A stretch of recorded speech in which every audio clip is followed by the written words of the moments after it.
The following is a production of DallasCowboys.com and the Dallas Cowboys Football Club. Let's go, baby! Are you ready for a break? Yes. Are you ready for a break? Absolutely. Ready for a break? Yeah, and so much for that. It's time for The Break on DallasCowboys.com. We were on the break! With Nick Eatman, David Hellman, Ambar Garcia, and Derek Eagleton. No. All right, good way to start off the show. Good vibes here. How are you guys doing? Hello. What's up? Hey, welcome to the break. What episode I am is back. this? What episode? Who knows? Derek, what episode is this? 57. Thank you very 57. much. Very important information there. Jerry? All right. So let's jump right into everything that's going on. A few roster moves have happened, and nothing major, of course, but they did release Bo Scarborough from the practice squad. Now there are two open rosters. Is it still one or two? I think they're out there practicing. I mean, the Cowboys haven't yet to officially announce it, but I think that they're out there practicing, so therefore they're signed, right, Dave?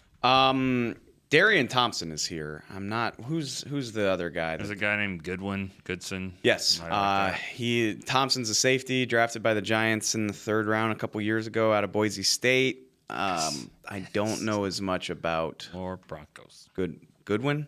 For some names, just you can't keep. You know what I mean? Like Yeah. I'm struggling with this guy, but I'm not 100% sure he's here yet. It might not be official, but he's expected to be here.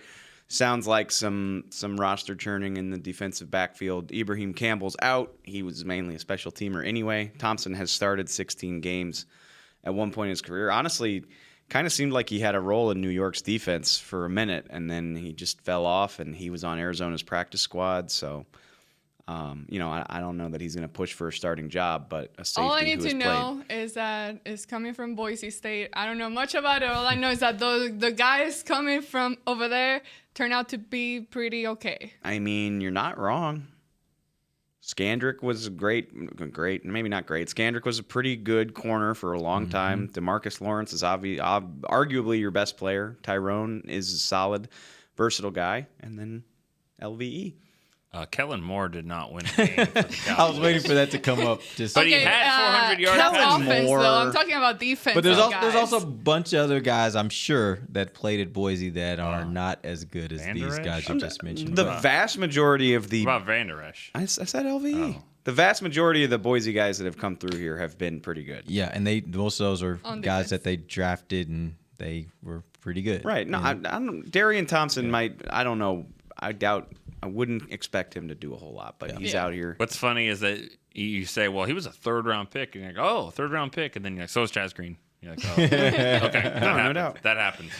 No Yeah, doubt. but you can do that too all across the draft, right? All you can talk about across. those first rounders, second Yeah. rounders, third rounders, whatever. The great Darius Jackson has replaced Bo on the practice squad. Didn't even realize he was cut Their by guy's Green Bay. back. Yeah, damn right, my guy's back. Love him. Yeah. Getting off the bus thing just didn't really play. You know, I mean, it's nice. Scarborough looks good, but there's no role for him, I guess. All right, well, the guys are back at practice. Now, Cheeto, he was, I guess, what quarter was that when he was taken out of the game? Second quarter. Third or fourth? Halftime. Halftime. Give or take. Yeah. He didn't come back in the game. He was struggling with an ankle injury, but he was at practice today. Now, another big question mark is still David Irving, who is still out. He wasn't seen out there today, at least the portion that we get to see. And Jason Garrett did mention that he was expected to practice this week. Now, again, do we just go back to taking it day by day as Garrett's famous quote and just seeing what actually happens with Irving? Yeah. I think with David, when you see him and you see him on the field and you That's see when him you playing count the on. game, then you're like, you know what? I think he's going to play. But he'd have to run out on the field, not just national anthem. Like, he's got to get on the field in the game, about to snap it, and you're like, he is going to play. Exactly. That's it. I need to see him in a uniform doing stuff on a game day before I worry about it. I take it way further. I need to see him on the field about to snap it. He was supposed to be here yesterday. He wasn't here. He's supposed to be here today. He's not here. Garrett hopes he'll be here tomorrow. They were But confident who can as say? of last Friday that he was going to play in the game that Sunday. I mean, I think that No, he's it's got just- there's a lot of stuff going on right now, it sounds like. and- he's got to clean up his life, and that's been the story with him for a while now. But And Jason Garrett said today it was the same personal matter he was dealing with last week. He talked about it in the summer. He had a lot of stuff going on in his life, over the last 6 to 8 months. You were suspended for 4 games. You didn't do anything at training camp. So basically, he was not with the team for about 8 weeks. Figure it out. I know that's easier said than done. It is, and I don't know, but I mean, this is your profession. You have a very small window in your life where you can make $2.6 million or more, and you need to figure it out. You have people that are counting on you, and I'm sorry, I know there's a lot going on, but money solves a lot of issues, and so you can be able to help certain things. You have 8 weeks. I'm not trying to overstate this. I'm not trying to say, well, it's not a big deal. There's a lot of big deals going on, but I'm just saying, I think if being gone for 8 weeks, I think you can get a handle of it and come back and play. You knew this day was coming. I get what you're saying. Until and unless I hear more about his story, I'm unwilling to go completely there. Yeah. I get you're right, because as an adult, your responsibility is to provide for your family, and sometimes you have to figure out how to handle your personal business, which we all have things that come up in our life. You have to figure out how to manage all those things and at the same time do whatever you do in order to bring money in for your family or whatever your responsibility or role is within your family. But the only part that I still get a little bit, that I've slowed down a little bit on, is I don't know the situation. And if there is legitimately a situation that's going on where it requires him to be there. And let's say you have kids. Let's say it involves his kids, and he's got to be there in order to take care of the situation.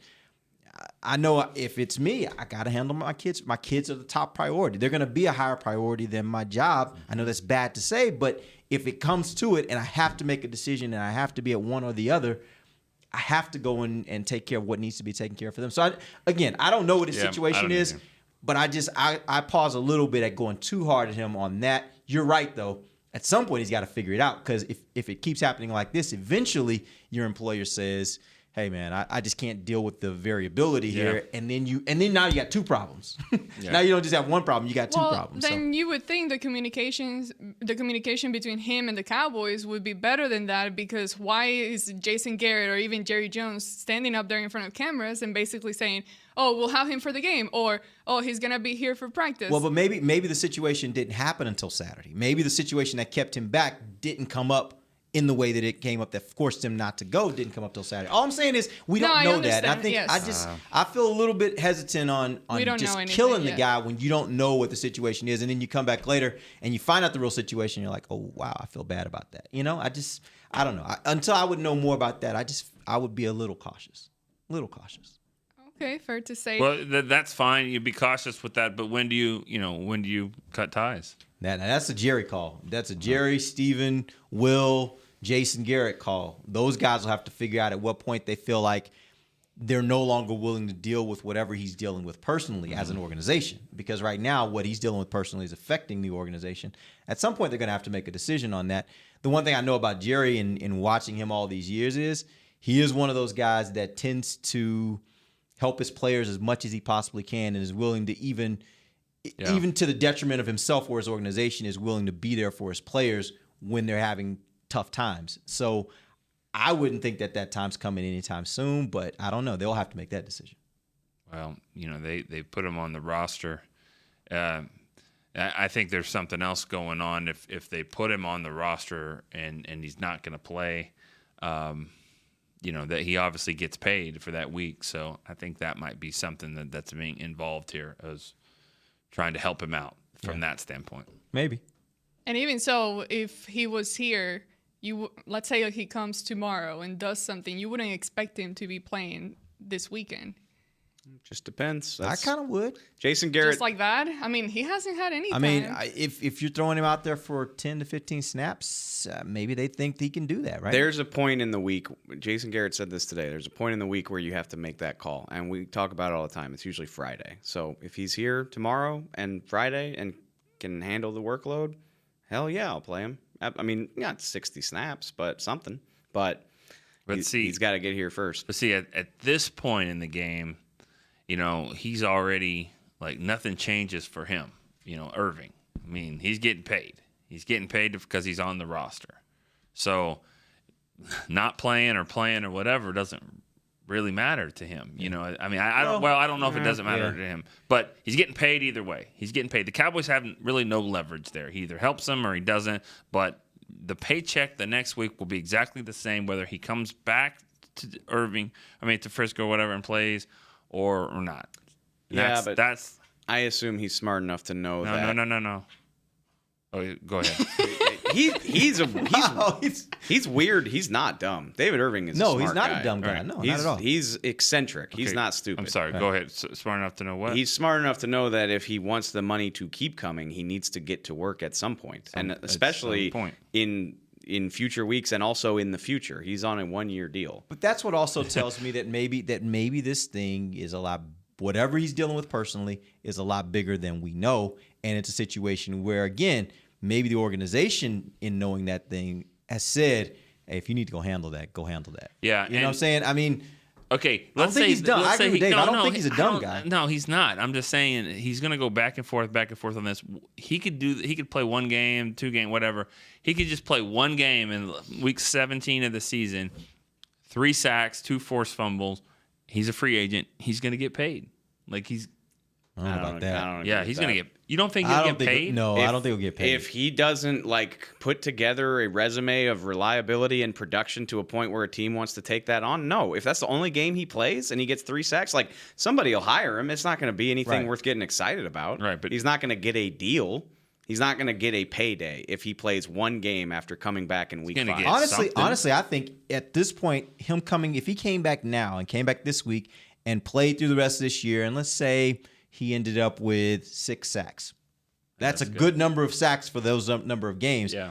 I still don't think he gets a long-term deal. I think somebody would be willing to give him a 1-year deal because I think teams are going to look at it and say, yeah, he's a good player, but can we rely on him? And that's been his issue from the beginning is he reliable enough? He's been suspended a couple times. He's had issues where he can't be there for whatever reason. So he's had injuries. There's a lot of stuff there that says, I don't know if I can rely on him. So I think teams would be willing to give him a deal that gives him a little peak.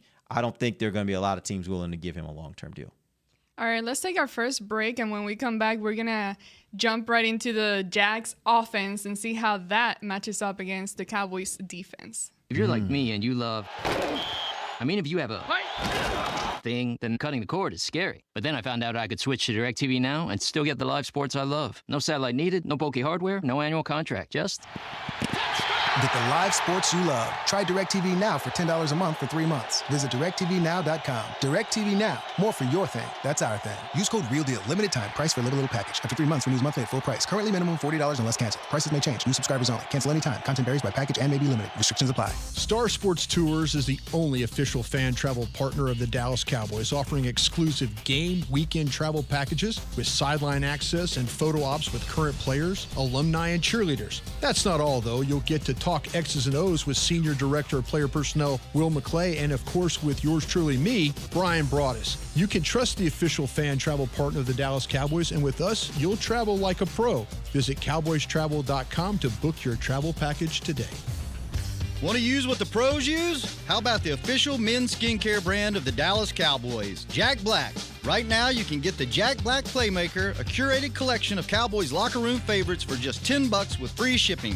The Playmaker includes 4 Jack Black skincare favorites, plus a full-sized Intense Therapy lip balm and a Cowboys can cooler. Go to getjackblack.com/Cowboys and use the code word Cowboys. The Jack Black Playmaker, $10, free shipping. While a player can look good on paper, it's when he's out on the field that you really find out what he's made of. That's why the Cowboys rely on more than stats and scouting reports when building their team. When picking a tractor, it's why you should rely on more than specs and features as well. You got to take it out and put it to the test. The Cowboys did when they named John Deere their official tractor. To experience one for yourself, visit your local Texas John Deere dealer or go to myjohndeeredealer.com/football. Back to the break. Welcome back to the second segment of Cowboys Break. Now, there are a lot of bad teams around the league, but Jacksonville isn't necessarily one of them. Right now, they hold the number 1 defense in the whole NFL, but we will get into that tomorrow, which is going to be pretty painful. But for today, let's stay on the offense side. The team is currently 3-2. They are coming off with a loss against Kansas City, 30-14. So let's start off with their quarterback. Dave, tell me about him. What are some of the things that this defense can possibly do against him and stop him? You guys know about Blake Bortles. I mean, it's funny. This offense, in the grand scheme of things, no, not in the grand scheme of things. Like, they're weird. Like, they're not bad. Like, I thought you were gonna say bad. I didn't expect you to say weird. You sit here, you think like, oh, they lost 9-6 to the Titans. Oh, they lost 30-14 to the Chiefs. Like, they can't move the ball. That's not really true. This is the 9th overall offense in the NFL. They're 12th in passing, 15th in rushing. They average 300 passing yards per game. Where are they in scoring? They are awful at scoring. No, I hate the stats. I know that. Right. I'm not they saying can move the football. But That's all I'm I just said. saying. Yeah, I'm just saying that's to me that's the overrated stat is when you start talking about yards on offense or defense. Tell me how much are you scoring, because that really is an indication of your offense or your defense. They score like 20 points. 20, 34, 30 something again. They're scoring points, so don't tell me they're awful. Are they? They're 26th in scoring. Yeah, they're not. But they're here's down there. I disagree No, with I'm you. talking about every game that they've played so far. That's what that is. Yeah, That's that's what I'm in talking general, but it's still more than what the Cowboys are making. So Cowboys, that's my what, comparison. 28th? It's not far off. Honestly, they're about Amber. the same scoring, I think. Yeah. Cowboys are averaging 19 something. They're 16 something. I mean, the Cowboys are terrible. Yeah, they are. But I think this team's probably akin to that. This is my point, and I hear you. Like, yards don't matter at the end of the day, but like you think of Blake Bortles, you think about the fact that they're losing games 9-6. You're like, oh, they can't move the ball. They can definitely move the football. They just haven't figured out how to punch it in. Whereas the Cowboys can't do anything. I mean, the Cowboys are they're 26th in total offense. Like, they cannot throw the ball. They're not averaging 200 yards per game. The Jags they can do that. So it just scares me to think that, they're not clicking in the red zone, but they have the pieces that they can, or at least it looks like it. Anyway, we'll get into but Blake Bortles is Blake Bortles. Like, they got to the AFC title game. He sort of elevated his game. Like, he definitely is capable of playing a great game. He had one great game earlier this year. He lit up the who was that he lit up? He lit up the Pats. He played great against the Pats, and he's played adequately in 4 of the 5 games. And then he just chunked up a stinker of all stinkers against the Chiefs. He threw 5 picks. These are their red zone trips. You talk about the Cowboys played this inspired defense in the red zone against the Texans. The Jags just fell apart. I mean, they went to the red zone 5 times. They turned it over on downs. Bortles threw a pick. Then he threw a touchdown. Then they turned it over on downs. Then he threw another pick. He threw a football into the back of a lineman's helmet, and it ricocheted and was intercepted. I saw that, yeah. He also threw an interception from the Chiefs 22, which is not a red zone turnover, but it might as well be. Yeah. I mean, like, he played Is that the bad. play where the Chiefs returner was like not going down? Like, yes, that was one of the best. I mean, he took it all the way out to midfield. It was like these guys never get the stumbling. ball, and they're like, I'm not giving it up. Like, put him on offense. I thought it might have been Travarius Ward, but it wasn't him. I think Scandrick.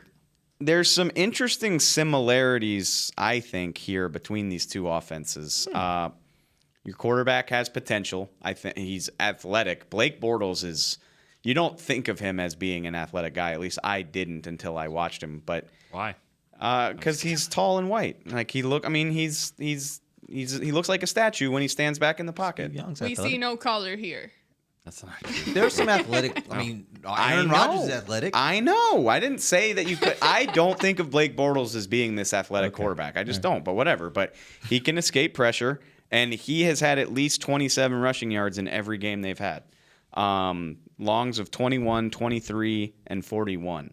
Like, he'll Wait. He'll he hurt had you. a 41-yard run. Yes. Against who?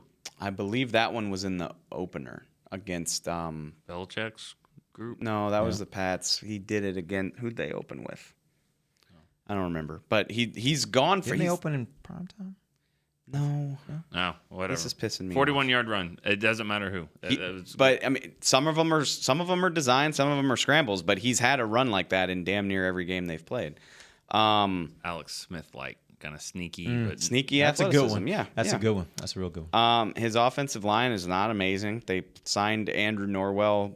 He was the highest paid guard in football before Zach got his deal. Zach Martin said thank you to Yep, that because absolutely. that's going to raise it to here. The left side of him and Josh Wells looks pretty good. The right side, A.J. Can at guard and our old friend Jeremy Parnell at right tackle. Jeremy. They're awful. They're bad. They're bad. Jeremy Good for us. Parnell looks like He he's got paid, though. He got a pretty decent deal got a for the $30 million Did he contract. ever add quality the of E? player he is. No, he did not. He did not add the E. Jeremy. It's Jeremy.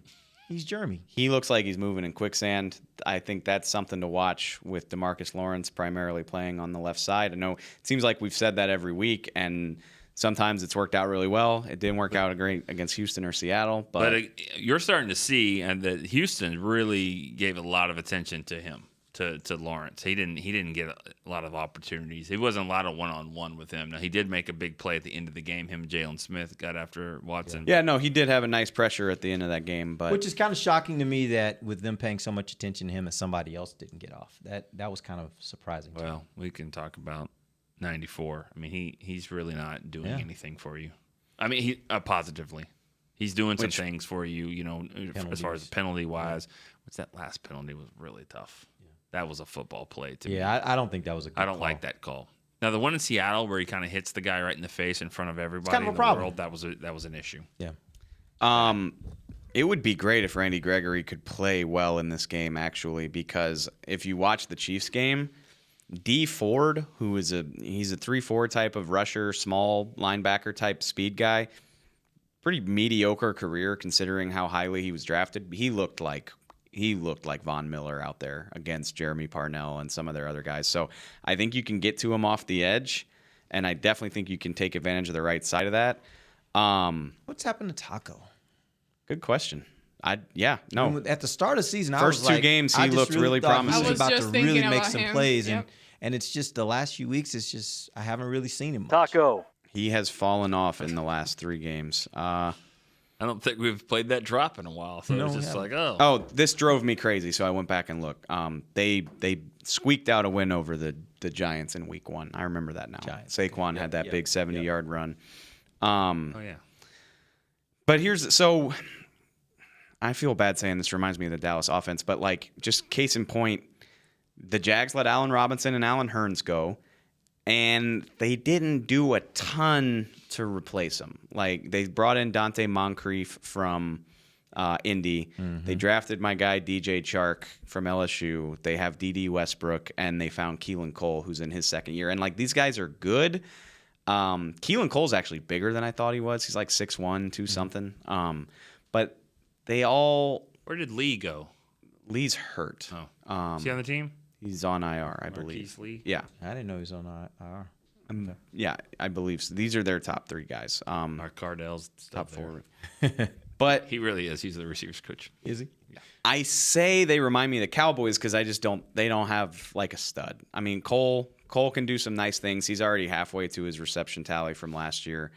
Westbrook is scary in that he's fast, but like they don't have just this guy that can do everything. And so my point is they really do 2 things, in my opinion. Like this, we talked about the Texans and all this motion and, newfangled stuff. The Jags don't really do that. They're way more traditional, and they use the speed of these receivers because they're all burners. They send them deep, and they either do that so they can clear out space for somebody to run underneath, or they just bomb it to them. Like literally, Bortles is going to take at least 5, if not 8 to 10 deep shots in this game. Like literally, like you'll see possessions where he does it 3 plays in a row. In other words, that's why they either score little points or they just go crazy like they did against New England. If they can hit those big plays, They love to live with the deep ball. But then also, and he hasn't been consistent, but D.D. Westbrook can really hurt you because, again, they'll hit him on a crossing route after clearing out space with these deep routes. And if you don't make the first tackle, big time yak stuff. He had 9 for 130 against the Jets 2 weeks ago. But to get back to the red zone, they haven't figured that out. One, much like the Cowboys, I don't think they have a guy who can consistently win when the field shrinks. And as much as they built this team, they think they want to run the ball. Like they're not great at it. Obviously, Fournette. They don't have their guy. Fournette's not going to play. Although interestingly, and this goes back to last year, like, I love Leonard Fournette. His yards per carry is not amazing, But they can, with a guy like him, you can afford to give it to him a lot. Yeah. Especially when you have an offense that doesn't have a lot of great receiving options. Can you afford to give it to him a lot? He gets hurt a lot. That's true. He's Fred Taylor. Talking about old Jags. TJ Yeldon is averaging like 4.5 per carry. So like he's fine. And they can run the ball when they want to, but it doesn't wow me. It looks like Lamar Miller to me. Like I said, you don't see anywhere near as much motion. Like this is a very traditional looking offense, at least by modern standards. They've targeted Yeldon 33 times. He scares me more as a receiver than as a runner. Like I don't think he's going to dominate this game, but they could throw it to him a lot. And yeah, like this is a big play offense, but when they don't get them, they kind of stagnate. And then when the field shrinks and you can't go over the top of people, they haven't figured out how to get into the end zone. How much does that help the Cowboys that with a guy like, a team like this that loves to throw the ball deep, which means you got to take a little bit more time to allow those routes to develop, and an offensive line, like you said, is that the right side or the left side? Right side, that's a problem? The right side. On the right side, that's a problem. How much has that contributed to them getting a lot of sacks? Because they want to take the time to let the play develop, but their offensive line can't hold up. Yeah, no, he's been sacked 11 times in 5 games. It's not a huge number, though, right? It's probably middle of the league. Yeah, the Cowboys have given up, 13? So, yeah it's not great. It's not among the league's best. It's not among the league's worst either. But, yeah, and like I said, speed for me is the thing. Like, Jeremy Parnell just cannot deal with a guy with, like, a great first step. But then Bortles is athletic enough to deal with some of that, and I think a lot of these are like, he doesn't wait to take that shot. Like these aren't long developing plays, but he doesn't get the ball out anywhere near as fast as the last 2 quarterbacks that they've played. So I feel like we say this every week, but there's plays to be made in the pass rush if they can get home, which I'd love. I know it did not work against Deshaun Watson. They blitzed and it did not work, but I think it could against this guy. I wonder, excuse me, and I'll ask you guys the question. Do you think against Houston, the reason it didn't work is because in the first half, he was kind of leaking out quite a bit, really in the first quarter, and that maybe the defense decided, maybe the coordinators decided, hey, it's better for us to just stay in our lanes and keep him in the pocket than to rush aggressively and allow him to leak out. Do you think that maybe that was a part of the reason why they weren't getting home as frequently? Well, I think they weren't getting home because he gets out of that. I agree with some of that there was a change there in philosophy, but I do think that the defensive tackles they did play pretty well, but a lot of that pressure came from the outside. And when he steps up and does come out, there's the linebackers. They have a decision to make every time. I know there was a play where he was out there and Anthony Brown had to decide, do I go after you or do I stay home? So that's just what a mobile quarterback does. I don't know if it would be as aggressive with Bortles. Right. But, and that was kind of my point is maybe if that was their strategy, if that was their thought in that game, maybe you don't have to worry about that as much in a game like this because when you're dealing with a guy that's athletic, that's different than dealing with a guy who's completely mobile, right? I think you have to be a lot more cautious when you're dealing with a Deshaun Watson than you may have to be. Not only that, but I just think Deshaun Watson is nails.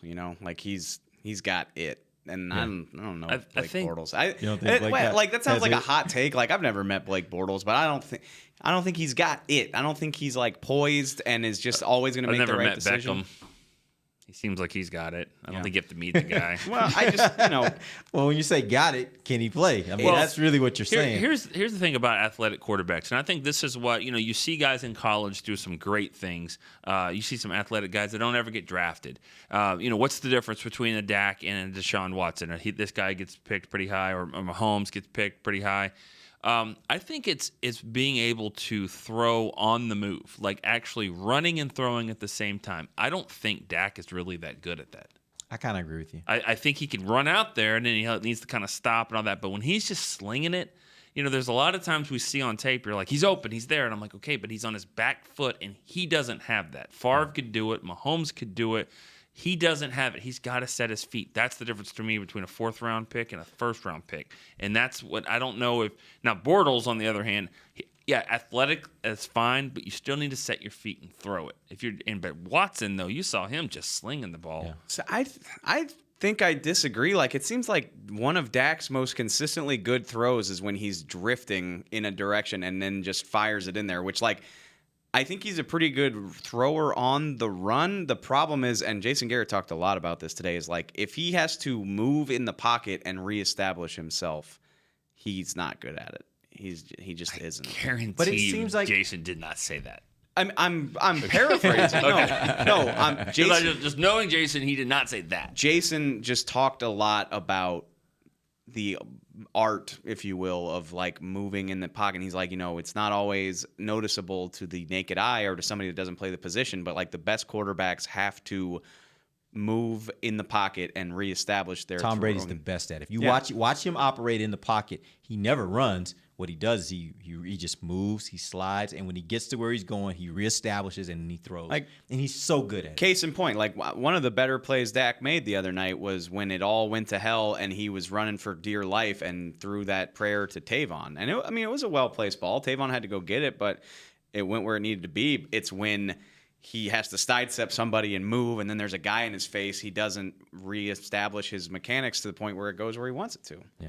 Well, on that note, let's take our final break. And when we come back, I want you to tell me, based on everything that you said, what is going to be the toughest matchup between these two teams? While a player can look good on paper, it's when he's out on the field that you really find out what he's made of. That's why the Cowboys rely on more than stats and scouting reports when building their team. When picking a tractor, it's why you should rely on more than specs and features as well. You got to take it out and put it to the test. The Cowboys did when they named John Deere their official tractor. To experience one for yourself, visit your local Texas John Deere dealer or go to myjohndeeredealer.com/football. It's time for Tailgate with the OtterBox boys. OtterBox, the makers of those crazy protective phone cases? The one and only. They're also wild about protecting parking lot parties from sad drinks. It's why they made elevation tumblers. Rumor around the crockpot is they're made from stainless steel with a copper lining to keep temps hot or cold. True, they even come in 7 different sizes, up to 64 ounce, the growler. I like how OtterBox drinks. Thinks. And that's been Tailgating with the OtterBox boys. Check out all the colors and sizes of their elevation tumblers at otterbox.com. Want to use what the pros use? How about the official men's skincare brand of the Dallas Cowboys, Jack Black? Right now, you can get the Jack Black Playmaker, a curated collection of Cowboys locker room favorites for just $10 with free shipping. The Playmaker includes 4 Jack Black skincare favorites, plus a full-sized Intense Therapy lip balm and a Cowboys can cooler. Go to getjackblack.com/Cowboys and use the code word Cowboys. The Jack Black Playmaker, $10, free shipping. Star Sports Tours is the only official fan travel partner of the Dallas Cowboys, offering exclusive game weekend travel packages with sideline access and photo ops with current players, alumni, and cheerleaders. That's not all, though. You'll get to talk X's and O's with Senior Director of Player Personnel Will McClay, and of course with yours truly, me, Brian Broaddus. You can trust the official fan travel partner of the Dallas Cowboys, and with us, you'll travel like a pro. Visit cowboystravel.com to book your travel package today. A man's Stetson doesn't just protect him from life's elements. It projects an unstoppable and legendary spirit, just like the men wearing silver and navy on the field every Sunday. Since 1865, Stetson hats are American-made with pride right here in Texas. They are still the official crown of all self-respecting Cowboys. And Stetson is proud to be on the field with America's team. Find Stetson hats in the Pro Shop or at Stetson.com today. Back to the break. Get you a pair of Tommy John underwear. You can be a guy, you can be a girl, you can get it for yourself, get it for a friend, you can get it for whatever, woman, lady, boy, whatever you need. Tommy John. Yeah. Don't let the name fool you. It's for everybody. 20% off your first order. It's TommyJohn.com/Cowboys. It's the best underwear you're going to have, or they'll guarantee it. They'll give your money back. And if you get a wedgie, they'll give your money back on that too. All right. Thank you for that. You're welcome. I have a lot of comments, but I will avoid them because we have more things to talk about. Dave, Good what was the thing that you wanted to add? So we saw during the break, I don't know how big of a deal this will be, but they did sign Jamal Charles. They lost Corey Grant to a Liz Frank injury, and Leonard Fournette has already been ruled out. So he'll be your number 2. I wonder, just like TJ Yeldon, I don't know. I worry more about them in the passing game than the running game. Like they're going to run the ball. I trust the Dallas front 7. This is what I already said it. This is the 15th best rushing offense. Like that, they can move the ball, but it's not something that freaks me out. Do you remember going to games at UT when he was there? No, he was way after my time. Oh, sorry. He just seems like an old guy. No, he's been around the league for a long time, but I'm also an old guy. So true. Yeah, I was back in school. What I was actually going to bring Brown was up. Quarterback. That was small. This is a fun little Cash Brothers. I'm listening. Yeah, thank you. I know you are. Fun little stat that I would not have guessed. We'll talk about the Jags defense tomorrow, but how many takeaways do you think they have this year? On defense? Like they're how many? Not very many, because I have them in fantasy and they're not getting me points that I thought they'd be getting me. Sorry, man. 6. They're stopping yards. Teams aren't scoring a lot One on a them for the game. most part, but yeah, turnovers aren't happening. 5. Yep. That is one a game. Actually. Miles Jack had a pick 6 in week 1, and they've basically been meh ever since. Yep. How many times have they given the ball away? 12. They lead the league. Blake Bortles wants to give you this ball. He and does. they still have a winning record. Yeah. That tells you how good that defense really is. It is, but I mean, we've seen it firsthand. If your offense isn't a guarantee to score 17 points in any given week, it doesn't matter how good your defense is. You'll still lose more games than you should. How many picks has Dak thrown? 4? 4. 5 touchdowns and 4 picks. 4 picks. I mean, of all of those picks, every one of them has been knocked up in the air, right? I mean, and I'm not. This isn't a good thing about Dak. Both of the ones in Seattle and both of the ones in Houston. I mean, he's not just like staring down a guy and throwing it, and it's but that's not necessarily a good thing. I'm not saying it's all great. I mean, because he's forcing the ball in there when maybe he shouldn't, and forcing it to players that he really shouldn't be. Like Thompson is one of them. Jarwin is another. Gallup was the one that dropped it that Earl caught off his shoe. Yep. What's the Tavon and Tavon. Yeah, all 4 of those, yeah. Again, that's when you need your receivers to be able to make plays. That's true. But all on the flip side, of that, we always talked about Dez, and he knocked a few balls. He played volleyball a little bit last year too, but he also caught some. That's one thing we're not seeing out of these guys. They're just not like, me versus you. Like, he caught that. Yes, but he caught how that. often are you seeing them one specific guy going up against another defender? Compared to Des Bryant, to what Des Bryant was used to getting, it's not similar. I don't understand your point. I'm saying Des got a lot of chances to go 50-50, right? And go up against a defender. These receivers are not getting that same amount of time. Do you feel comfortable with any of them doing that? Like doing 50-50 balls to any of those guys? I would like to give them a try and see if just having them in there a little bit longer would help them out, because clearly the whole rotation thing isn't working out. You're talking about right now. opportunities just in the game, not necessarily throwing up 50-50 balls. I'm sorry. I get you. Opportunity-wise. Yeah. I got you. Yeah. I'm just saying they don't – when the ball's in the air, I don't think it's a 50-50 ball right now. That's the problem. I don't think this is a 50-50 ball. I think it is a 30-70 ball. And 30 is that you're going to catch it. 70 is that it's hitting the ground or it's going to another team. And that's not really good at all. This isn't 50-50. Well, to me. But my question would be, how do you fix that though? Is it what Amber says that April maybe you need to limit down? I mean, you still got to play the season, right? Oh, yeah. So what do you do this season? Like, is it what Amber's saying, where you kind of shrink your rotation with wide receivers and you use specific guys a lot more? Is it the kinds of routes that they're running that maybe you need to be doing more of another kind of thing, using the skill set of these wide receivers versus what they're doing right now? Like, how do you fix that? I mean, Linehan this is his Big playbook. This is his playbook. So if this is, I mean, I don't know. I don't know if he just hasn't flipped to like the exotic pages of all the cool stuff that's happening. The little tab that says exotic. Yeah. Here's something I don't understand. This whole why not let Jason Garrett do the play calling? When you're at this point and so much is at stake right now and the place is getting so heated up, why not just do it? And who cares? Who cares what people have to say about it? Who cares about pride? Put that aside. Your goal is to win a game. Let's do it, no matter what it takes. and just give it a try and see how it works out for the team. But the coach has to get to a point where he feels like that's the biggest problem. How can you not feel that way? I'm not talking. You might feel that way. What? I said the coach has to get to that point, I and know, I'm not certain that he Hold does. on. That he feels like that's the biggest wait. problem that needs to be changed. Hold just a second. Where'd Jason Garrett go to school?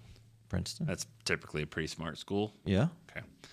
I'm going to do the play calling this week. We're going to play Jacksonville. Guess what? Jacksonville's defense. We need to be able to run the amazing. football. Okay. Well, you don't. You don't do that. You don't pass, and you lose. Maybe not whatever. this game. Right. You let Linehan take this one, and then all of a sudden, you know what? I'm going to take over for Washington and whatever. It's very smart. And it's Hey. like, oh, Come on. look the improvement That's I not made. fair. Right. Let Linehan get one more with the Jaguars, and then it's time. And then we make Because the move. if he does it, can you imagine? Okay, he takes over the play call, let's say this week, and everyone knows about it. And the 3 and out is Zeke for 2, incomplete here, sack on 3rd down, punt. How many tweets are going to be like, "Oh, Yeah, this looks great, Jason. I guarantee you Glad this you though, took Nick, over." if he takes over play calling, none of us will know about it publicly. We might hear rumors and people might tell us off the record. You're not going to announce, "Hey, Jason's taking over the play Okay, calling." what about when CBS is the too next good. week when you get to talk to Scott Linehan Garrett, and be the like, whole hey, time's Scott, like this. Scott will just kill. Scott will still we be saw talking great like improvement yeah. in the play calling. What is going on? What we continue to decisions do what did we make? do. We Wait a continue second. to do what we do. You covered your mouth the whole game, and Linehan was eating a hot dog the whole first half. Like, what's going on here? It'll get out. If something like that happens, I'm it'll saying get out. there will be rumors. They will never admit to it. I mean, it's happening right now at my school. The head coach is call. You cannot convince me he's not calling the plays, Hey. and you cannot convince me he wasn't calling the plays starting earlier in Hold the on. season than just when the offensive coordinator Hold was on. out. Let me ask this question again. Where did Garrett go to school? Princeton. Okay, so the flip side, the Cowboys scored 28 points and they win 28-10. The offense, Dak those for 350. Garrett, what was the issue? Well, I started calling the plays this week. He's not going to say that. You know, Garrett. You talk about it all the time. He walks in that same blue outfit. He's not giving anything wear away. Red. He's All not right. giving anything away. Well, Dave, you gave us a pretty good scouting report. It was pretty bad. You made them sound pretty bad, which is good. So Give it's us a pretty mixture of report good and today. bad. Good job, Dave. Pretty good report. Hey, like I said, I always try to do my own homework, but I'd be stupid not to cross-check with Brian. I didn't realize we were out of time. So but yeah, we're running out. But Brian- really quick. Brian just- watched this offense and was like, they match up well with these guys. And Yeah. I agree. I mean, that is a favorable matchup. The tough one is tomorrow, defense. But Yes. I mean, these corners can stay with these corners can stay Jack with versus Jax. these receivers. I worry about the underneath stuff. Westbrook catching a 10-yard pass and going 60. That scares me, but Hopkins. That would be the you can toughest he's not part you of the can offense. they haven't given up more than 24 points this season. They can hold these guys to less than that. I believe that. Barring right. unless the defense is scoring touchdowns for them. They can keep this offense There to you go. 24 or less. There's no doubt in my There mind. you go. Nice, I like that. Thank you, Dave. Thank you guys for listening. For Derek Eagleton, Nick Eatman, David Hellman, and Member Garcia, this has been The Break on DallasCowboys.com radio. This has been a production of DallasCowboys.com and the Dallas Cowboys Football Club. How about this, Cowboys?